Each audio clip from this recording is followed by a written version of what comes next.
খবর শুনছেন Kolkata news TV থেকে। প্রথমে হেডলাইন্স। রাত পোহালেই শেষ দফার নির্বাচন, সরঞ্জাম নিয়ে রওনার পথে ভোটকর্মীরা। পানীয় জল সিপিআইএমের পরে এবার বিজেপির বিক্ষোভে ধুন্ধুমার শিলিগুড়ি পৌর নিগমে। দূষিত মহানন্দার জল, তীব্র জল যন্ত্রণা শিলিগুড়িতে, মিলছে না দ্রুত রেহাই। তাপপ্রবাহের জের ওড়িশায় অস্বাভাবিক মৃত্যু 36 জনের। রেমালের প্রভাবে বৃষ্টি বাড়ছে, নদীর জলস্তর, অসমে বন্যার কবলে 2 লক্ষ মানুষ। এবারে বিস্তারিত খবরে যাওয়ার আগে ভিডিওটি লাইক দিয়ে চ্যানেলটি সাবস্ক্রাইব করে রাখুন। অষ্টদশ লোকসভা নির্বাচনে একেবারে শেষ দফার ভোট গ্রহণ হবে আগামীকাল শনিবার। দমদম, বারাসাত, বসিরহাট, ডায়মন্ড হারবার, মথুরাপুর, কলকাতা উত্তর, দক্ষিণ, জয়নগর, যাদবপুর কেন্দ্রে রাজ্যে 9টি লোকসভা কেন্দ্রে ভোট গ্রহণ হবে। এর মধ্যে রয়েছে অন্যতম হেভিওয়েট লোকসভা কেন্দ্র ডায়মন্ড হারবার লোকসভা। ইতিমধ্যেই ডায়মন্ড হারবার লোকসভা কেন্দ্রের ডিসিআরসি থেকে ভোট কর্মীরা তাদের ভোটের জিনিসপত্র নিয়ে বুথের উদ্দেশ্যে রওনা দিচ্ছেন। দুর্গম পথের কারণে অনেকেই গতকালই রওনা দিয়েছেন। জয়নগর লোকসভা কেন্দ্রে 1879টি বুথ রয়েছে, স্পর্শকাতর বুথ রয়েছে 686টি। ডায়মন্ড হারবার লোকসভা কেন্দ্রে রয়েছেন হেভিওয়েট প্রার্থী তৃণমূল অভিষেক বন্দ্যোপাধ্যায়। ওই আসনে কংগ্রেস সমর্থিত বাম প্রার্থী প্রতীকুর রহমান, বিজেপির হয়ে দাঁড়িয়েছেন অভিজিৎ দাস, রয়েছেন আইএসএফ এর প্রার্থীও। এই কেন্দ্রে 1961টি বুথ রয়েছে, যার মধ্যে স্পর্শকাতর বুথ 198টি। যাদবপুর লোকসভা কেন্দ্রে তৃণমূলের তারকা প্রার্থী সায়নী ঘোষ, বাম কংগ্রেসের ভরসা সৃজন ভট্টাচার্য, বিজেপি প্রার্থী হয়েছেন অনির্বাণ গঙ্গোপাধ্যায়, প্রার্থী দিয়েছে আইএসএফও। যাদবপুরে মোট বুথের সংখ্যা 2120টি, এর মধ্যে 323টি বুথ স্পর্শকাতর। ভোট কর্মীরা বুথে গতকাল দক্ষিণ 24 পরগনার প্রত্যন্ত দ্বীপ এলাকাগুলোতে ইতিমধ্যেই রওনা দিয়ে দিয়েছেন ভোটকর্মীরা। দক্ষিণ 24 পরগনার উপকূল তীরবর্তী এলাকায় নিম্নচাপের জেরে বৃষ্টিও শুরু হয়েছে। ভোটের দিনেও বৃষ্টি হওয়ার সম্ভাবনা জানিয়েছে আবহাওয়া দফতর। বৃষ্টির মধ্যেও অবাধ ও শান্তিপূর্ণ নির্বাচন করার লক্ষ্যে বদ্ধপরিকর নির্বাচন কমিশন। দক্ষিণ 24 পরগনার বিভিন্ন এলাকায় ইতিমধ্যে কেন্দ্রীয় বাহিনীর রুটমার্চ শুরু। একদিকে ঘূর্ণিঝড় রেমাল, অন্যদিকে সময়ের আগে বর্ষা ঢুকে পড়ায় বন্যা পরিস্থিতি তৈরি হয়েছে অসমে।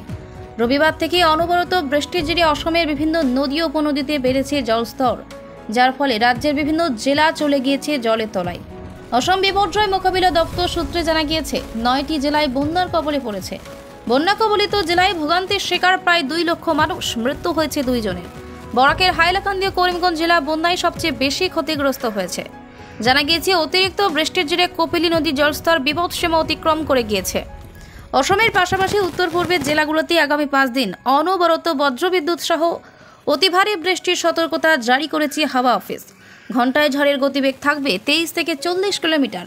রাজ্যের নগাঁও, হাইলাকান্দি, পশ্চিম কার্বি আংলাং, করিমগঞ্জ, কাছাড়, হোজাই, গোলাঘাট, ডিমা হাসাও এবং কার্বি আংলাং জেলাগুলির বন্যার কবলে পড়েছে। 9টি জেলায় 386টি গ্রাম বন্যায় ক্ষতিগ্রস্ত হয়েছে। এর মধ্যে কাছাড় জেলায় 150টি এবং করিমগঞ্জ জেলার 100টি গ্রাম ক্ষতিগ্রস্ত হয়েছে। প্রায় 2 লক্ষ মানুষ এই বন্যায় ক্ষতিগ্রস্ত হয়েছেন, যার মধ্যে রয়েছে করিমগঞ্জ জেলা। সেখানে 36,959 জন বন্যার কবলে পড়েছেন। প্রায় 3,239 হেক্টর চাষের জমি নষ্ট হয়েছে। 9টি জেলায় বন্যা কবলিতদের জন্য 110টি ত্রাণ শিবির তৈরি করা হয়েছে। নিরাপদ আশ্রয়স্থলে রয়েছেন 35,640 জন, যার মধ্যে 10 জন অন্তঃসত্ত্বা মহিলা ও 1 জন বিশেষভাবে সক্ষম ব্যক্তি রয়েছেন। ইতিমধ্যে বন্যা কবলিতদের উদ্ধার কাজ শুরু হয়েছে। এসডিআরএফ, অগ্নি ও এমার্জেন্সি সার্ভিস, স্থানীয় প্রশাসন, সিভিল ডিফেন্স উদ্ধার কাজ শুরু হয়েছে। 200-র বেশি দুর্গতদের উদ্ধার করে নিরাপদ জায়গা নিয়ে যাওয়া হয়েছে। বন্যা কবলিতদের জন্য ত্রাণ হিসাবে 582 কুইন্টাল চাল, 499 কুইন্টাল ডাল, 27 কুইন্টাল নুন ও 3140 লিটার সরষের তেল বিলি করা হয়েছে। তীব্র জল যন্ত্রণায় ভুগছে শহর শিলিগুড়ি। তিস্তার বাঁধ মেরামতির কারণে বন্ধ রয়েছে পানীয় জলের পরিষেবা। অন্যদিকে ফুলবাড়ি পানীয় জল উত্তোলন কেন্দ্রে পলি জমে যাওয়ায় সেখানেও চলছে পলি সরানোর কাজ। ফলে মে মাসের প্রথমের দিকে মহানন্দা নদীর জল পরিশ্রুত করে পানীয় জল সরবরাহের উদ্যোগ নিয়েছিল শিলিগুড়ি পৌর নিগম। কিন্তু প্রায় 20 দিন পর জলের নমুনা পরীক্ষা করার রিপোর্ট আসলে শুরু হয় মূল সমস্যা। মহানন্দা নদীর দলে দূষণের মাত্রা এতটাই বেশি যে সেই জল পানের অযোগ্য। 29 মে শিলিগুড়ি পৌর নিগম ঘোষণা করে পৌর নিগমের তরফে জল প্রতিদিনের মতো সরবরাহ করা হবে ঠিকই, কিন্তু সেই জল পানের যোগ্য নয়। আর পৌর নিগমের এই ঘোষণার পরই গোটা শহরে আতঙ্ক উদ্বেগ ছড়িয়ে পড়ে। শুরু হয় পানীয় জলের জন্য ছোটাছুটি। কিন্তু ততদিনে শহরবাসী এই দূষিত পানীয় জলই পান করেছে বলে অভিযোগ। আর সেখানেই প্রশ্ন ওঠে পৌর নিগমের ভূমিকা নিয়ে। 29 মে জলের নমুনার রিপোর্ট আসলে পৌর নিগমের তরফে জানানো হয় মহানন্দার জল পরিশ্রুত করে সরবরাহ করলেও তাতে বিওডি অর্থাৎ বায়োকেমিক্যাল অক্সিজেন রিমান্ড পর্যন্ত নেই, যে কারণে ওই জল পানের অযোগ্য। ওই জল দিয়ে রান্না ও পানের পরিবর্তে বাকি কাজ করার আবেদন জানান মেয়র গৌতম দেব। জানা গিয়েছে, পানীয় জলের ক্ষেত্রে 1 লিটার জলে 1 থেকে 2 পার্টিকেল পার মিলিগ্রাম প্রয়োজন। এর থেকে বেশি হলে সেই জল পানির অযোগ্য। কিন্তু মহানন্দার জল পরিশ্রুত করার পরেও তাতে বিওডি 6 ppm এর বেশি, ফলে সেই জল কোনোভাবেই পানির যোগ্য নয়। তবে 2রা জুন বিকেল থেকে ফের তিস্তার জল পরিশ্রুত করে সরবরাহ করা যাবে দাবি করেছে পৌর কর্তৃপক্ষ। পানীয় জল নেই সিপিআইএম এর পর এবার তীব্র আন্দোলনে বিজেপি। দূষিত পানীয় শহরবাসীকে পান করানো এবং পরিশ্রুত পানীয় জল সরবরাহ না করার অভিযোগে শুক্রবার ফের ধুন্ধুমার বাঁধল শিলিগুড়ি পৌর নিগমে। পৌর ভবন ঘেরাও করে বিক্ষোভ দেখালেন বিজেপির শিলিগুড়ি সাংগঠনিক জেলার কর্মী সমর্থকেরা। প্রসঙ্গত, তিস্তার বাঁধ মেরামতের কারণে বন্ধ রয়েছে পরিশ্রুত পানীয় জল সরবরাহ। মহানন্দার জল পরিশ্রুত করে সরবরাহ করতে গিয়ে দূষণের কারণে তা পরে বন্ধ করতে হয়। কিন্তু প্রায় 15 দিন ওই দূষিত পানীয় জলই সরবরাহ করেছে পৌর নিগম। বিকল্প ব্যবস্থা অনুযায়ী 30টি জলের ট্যাঙ্কার ও 3 লক্ষ করে জলের পাউচ বিতরণ করা শুরু করে পৌর কর্তৃপক্ষ। কিন্তু দূষিত পানীয় জল সরবরাহের কারণে বৃহস্পতিবার বিক্ষোভ দেখায় সিপিআইএম। বিক্ষোভে নেতৃত্ব দেন অশোক ভট্টাচার্য, জীবেশ সরকাররা। অভিযোগ ওঠে পৌর ভবনে সরকারি সম্পত্তি নষ্ট করার, ওঠে চোর চোর স্লোগান। আর তার পরের দিন অর্থাৎ শুক্রবার একই ইস্যুতে তুমুল বিক্ষোভ দেখালো বিজেপি।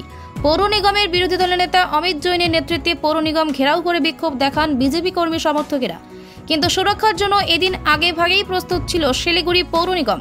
সেজন্য সকাল থেকে মোতায়েন করা হয়েছিল বিশাল পুলিশ বাহিনী। বিজেপি কর্মী সমর্থকেরা বিক্ষোভ দেখাতে গেলে বাধা দেয় পুলিশ। পুলিশের বাধার মুখে পড়তেই আন্দোলন চরমে পৌঁছায়। সংঘর্ষ বাঁধে পুলিশ ও বিজেপির কর্মী সমর্থকদের মধ্যে। এরপর বিক্ষোভকারীরা পৌর নিগমের সামনে বসে পড়েন। পরে তারা বিক্ষোভ তুলে নেন। বিরোধী দলের নেতা অমিত জৈন বলেন, এই অপদার্থ পৌর নিগম দূষিত পানীয় জল পান করিয়েছে। এদের বিরুদ্ধে পুলিশকে অবিলম্বে পদক্ষেপ করতে হবে। তবে এই বিষয়ে পৌর নিগমের মেয়র গৌতম দেব বলেন, আগে বাম করেছে, এবার রাম করবে, এটা জানার বিষয়। বিক্ষোভের নামে যে অরাজকতা তারা করেছে সেটা বলার ভাষা নেই। কেরলে বর্ষা ঢুকলেও ওড়িশায় তাপমাত্রার পারদ চড়েছে। রাউরকেল্লায় বৃহস্পতিবার হিটস্ট্রোকে মৃত্যুর সংখ্যা ছুঁয়েছে 36 জনের। মৃতের মধ্যে সুন্দরগড়ের 16 জন, সম্বলপুরের 8 জন, ঝাড়সগুড়ার 8 জন ও বোলানগিরির 3 বাসিন্দা রয়েছেন। এডিএমওর তরফে জানানো হয়েছে, সম্বলপুরে 8 জনের মধ্যে তাদের হাতে 5 মৃত ব্যক্তির ময়নাতদন্তের রিপোর্ট এসেছে, যেখানে উল্লেখ করা হয়েছে তাদের মৃত্যু হিটস্ট্রোকেই হয়েছে। 3 মৃত ব্যক্তির ময়না তদন্ত এখনও বাকি রয়েছে। যদিও সম্বলপুর জেলার প্রশাসনের তরফে হিটস্ট্রোকের মৃত্যুর খবর অস্বীকার করা হয়েছে। রাউরকেল্লা সরকারি হাসপাতালের RGH ডিরেক্টর ইনচার্জ ডিআইসি চিকিৎসক সুধারানী প্রধান জানিয়েছেন, দুপুর 2 থেকে 6 ঘন্টার মধ্যে 10 জনের মৃত্যুর খবর সামনে এসেছে। এর মধ্যে হাসপাতালে পথে আনার সময়ও 8 জনের মৃত্যু হয়েছে। বাকি 2 জনের মৃত্যু হয়েছে হাসপাতালে চিকিৎসা চলাকালীন। অতিরিক্ত তাপ প্রবাহের মতো পরিস্থিতি তৈরি হওয়ায় এমন ঘটনা ঘটে থাকতে পারে বলে অনুমান চিকিৎসক সুধারানী প্রধানের। তিনি জানান, বাইরে প্রচণ্ড রোদের কারণে শরীরে তাপমাত্রার হেরফের হচ্ছে। অনেকের শরীরে তাপমাত্রা 103 থেকে 104 ডিগ্রি ফারেনহাইট ছুঁয়ে যাচ্ছে, যা এই শরীরের জন্য খুব খারাপ। এটাও তাদের মৃত্যুর কারণ হতে পারে। পাশাপাশি আরও অনেকেই অতিরিক্ত গরমে অসুস্থ হয়ে হাসপাতালে চিকিৎসাধীন। তবে যারা মারা গিয়েছেন তারা কারণ এখনও স্পষ্ট করে বলা যাবে না। ময়নাতদন্তের পরে মৃত্যুর আসল কারণ জানা যাবে। জনস্বাস্থ্য বিভাগের অধিকর্তা UK সাহু জানিয়েছেন, 10 জনের মৃত্যুর খবর সঠিক, তবে এখনও তাদের পরিচয় জানা যায়নি। মূলত ওড়িশা জুড়ে তাপপ্রবাহের সতর্কতা আগেই জারি করা হয়েছিল। বিশেষ করে রাজ্যের পশ্চিমী জেলাগুলোকে সতর্ক করে জানানো হয়েছিল 12টি জায়গায় তাপমাত্রা পৌঁছতে পারে 44 ডিগ্রি সেলসিয়াস। এদিন সন্ধ্যায় মৌসুম ভবনের তরফে জানানো হয়েছে, 19টি জেলায় সর্বোচ্চ তাপমাত্রা 40 ডিগ্রি সেলসিয়াস ছাড়িয়ে গিয়েছিল। পশ্চিম ওড়িশা জেলায় ঝাড়সগুড়া, বোলাঙ্গির, বরগড়, সম্বলপুর, সোনেপুর, মালকানগিরি, সুন্দরগড়, নোয়াপাড়া এবং কান্ধামাল জেলায় তাপপ্রবাহের অবস্থা জারি ছিল। এর মধ্যে ঝাড়সগুড়ায় সর্বোচ্চ তাপমাত্রা পৌঁছে গিয়েছিল 47 ডিগ্রি সেলসিয়াসে। তেতলাগড়ে তাপমাত্রা ছিল 46.5 ডিগ্রি সেলসিয়াস। বারগড়ে তাপমাত্রা ছিল 46.3 ডিগ্রি সেলসিয়াস এবং সম্বলপুরে তাপমাত্রা ছিল 46.2 ডিগ্রি সেলসিয়াস।